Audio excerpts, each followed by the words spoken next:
According to Mum, I was teens in kindergarten. I was called a lot of names, and by the time I started primary school, I believed the people that called me them. Mum took a prescription drug while she was pregnant with me. It was discovered later that this drug could cause birth defects. Among other things, I had speech problems. I suffer from motor skills deficiency. In other words, I'm really uncoordinated. When I run, my legs rotate behind me like propellers.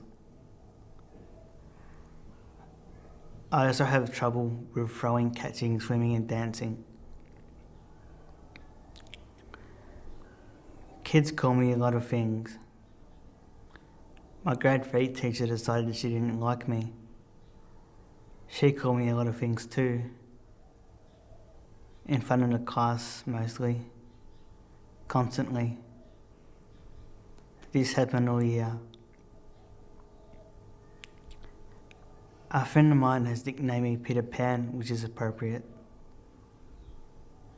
For a long time, I was scared witless of adults. They could keep their world. I wanted to cling to the good memories of my childhood.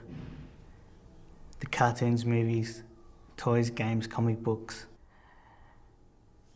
I yawned my way through the rest of primary school and all of secondary school, except for English and drama, which were both great providers of escapism. Because I lived in my own little fantasy world, I didn't need school.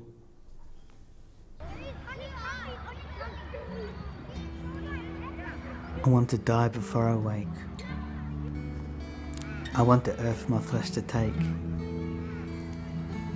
But I know deep down that I can't pass away yet.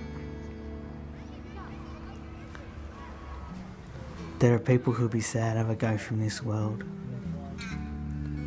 They'll be sad if I'm lowered into the soil to fertilise plants.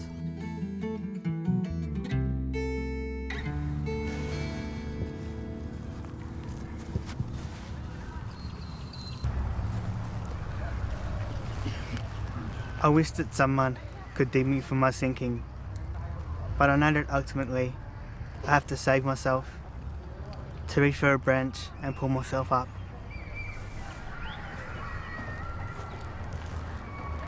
I want to die before I wake. I want the earth my flesh to take, but I know deep down that I can't pass away yet. There are people who'll be sad if I go from this world. They'll be sad if I'm lowered into the soil to fertilise plants.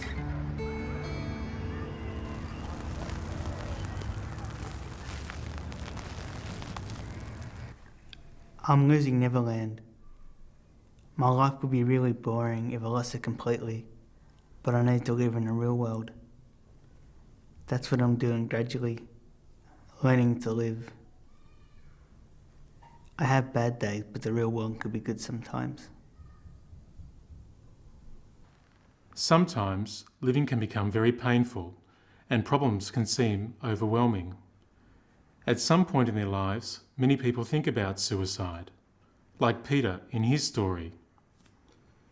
If you or someone you know is thinking of suicide, discuss your concerns openly, and you can always seek help.